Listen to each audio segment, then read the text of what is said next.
বিএনপির রুহুল কবির রিজভী সাহেব যে কথাটা বলেছেন যে আওয়ামী লীগের ইমেজ ক্লিন যারা আছে তারা নাকি বিএনপিতে অনুপ্রবেশ করতে পারবে, এতে তার এই কথায় জাতিকে স্পষ্ট পরিষ্কার বার্তা দিচ্ছে যে আওয়ামী লীগকে তারা পুনর্বাসন করার চেষ্টা করতেছে।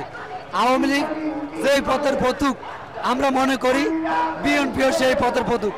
আমরা এত ছাত্র জনতা নিহত হয়েছে, এত মানুষ গুলি খেয়েছে, এত মার বুক খালি হয়েছে, এত সন্তান এতিম হয়েছে, রক্তে রক্তাক্ত হয়েছে, কারো সাদাবাজির জন্য নয়, কারো ভোট জবরদখলের জন্য নয়, কারো মুখে তেল দেয়া, কালো চোখে কাঠের চশমা পরে, হ্যাঁ, তাদের আওলা কাওলা এবং দলীয় বাহিনীকে এই যে সরকারি সুযোগ সুবিধা দেওয়া, রাষ্ট্রীয় সুযোগ সুবিধা এবং নিরীহ গরিবকে দুঃখী খেটে খাওয়া মানুষ যে সরকারি সুযোগ সুবিধা থেকে বঞ্চিত হয়। ইউনিয়ন পরিষদে এখনো, হ্যাঁ, ইউনিয়ন পরিষদে যে সরকার চাল দেয় গরিব মানুষের, সেই চাল গরিব মানুষের পায় না, দলীয় লোকে পায় এবং টাকা যারা আছে তারাই পায়। আমরা রুহুল কবির রিজভী সাহেব যে কথা বলছে তার নিন্দা প্রতিবাদ জানাই, ঘৃণা জানাই, ধিক্কার জানাই।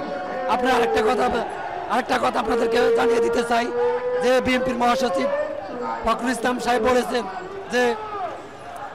বলেছেন যে বিএনপির নেতা কর্মীরা চাঁদাবাজি করে না, চাঁদাবাজি করে জনগণ। ধিক্কার জানাই, ধিক্কার জানাই, ধিক্কার জানাই। কি সমস্ত কথা বলে, এক কথার কারণে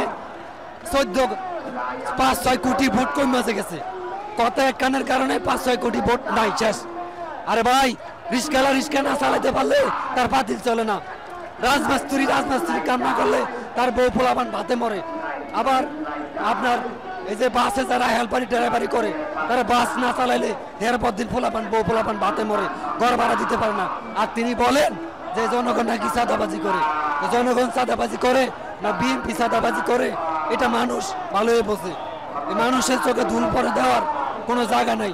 এদেশের মানুষ বোকা না, মানুষ জানে সোশ্যাল মিডিয়ার যুগ। আমি মোহাম্মদ আব্দুর রহমান, ভোলা চরপেশন থেকে এসেছি, নাগরিক যুবকের আহ্বায়ক, চরপেশন উপজেলার শাখা। আসলে আপনারা নিশ্চয়ই অবগত জানেন যে গত পরশুদিন রাষ্ট্রপতি পালিয়ে গেছে।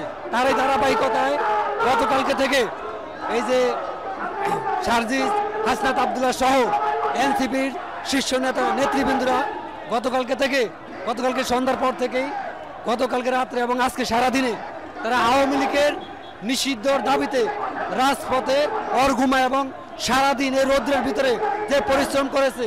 আওয়ামী লীগকে খেদাইতো এত পরিশ্রম করা লাগে নাই।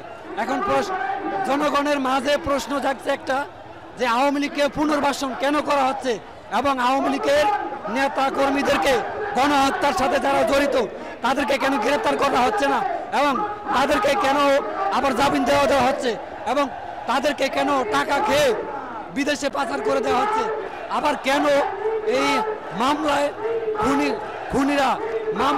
খুনের মামলায় আসামি তারা কিভাবে বিদেশে পালিয়ে যায়। অতএব আমরা স্পষ্ট পরিষ্কার ভাষায় বলে দিচ্ছি, যারা এই গণহত্যার সাথে জড়িত এবং গণহত্যার আশ্রয় প্রশ্রয় দিচ্ছে এবং যারা দেশ নিয়ে ষড়যন্ত্র করছেন, তাদের এই ষড়যন্ত্রকে গণকবর রচনা, আমরা স্পষ্ট ভাষায় বলে দিচ্ছি, তাদের এই ষড়যন্ত্রকে আমরা গণকবর রচনা করব। একই সাথে অতি দ্রুত সময়ের ভিতরে জনগণের ভোগান্তি না দিয়ে প্রফেসর ডক্টর ইউনূস স্যারকে বলবো, আপনি অতি দ্রুত সময়ের ভিতরে আওয়ামী লীগকে ব্যান করেন, একই সাথে আওয়ামী লীগকে নিষিদ্ধ করেন।